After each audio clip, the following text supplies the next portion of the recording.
Barchangizga assalomu alaykum. Sizlar bilan futbol xabarlari kanali. Do'stlar, kanalimizga obuna bo'lib va videoga like bosib bizni qo'llab-quvvatlaysiz degan umiddamiz.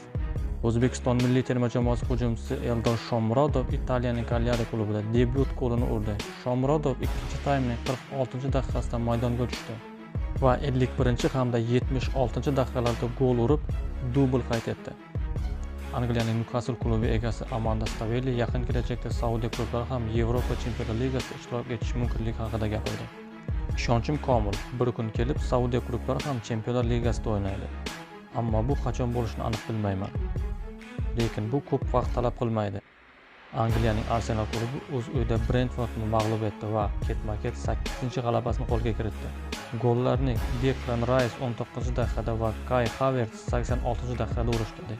Madridning Atletico jamoasi mehmonda Kadisga 0-2 hisobida mag'lub bo'ldi.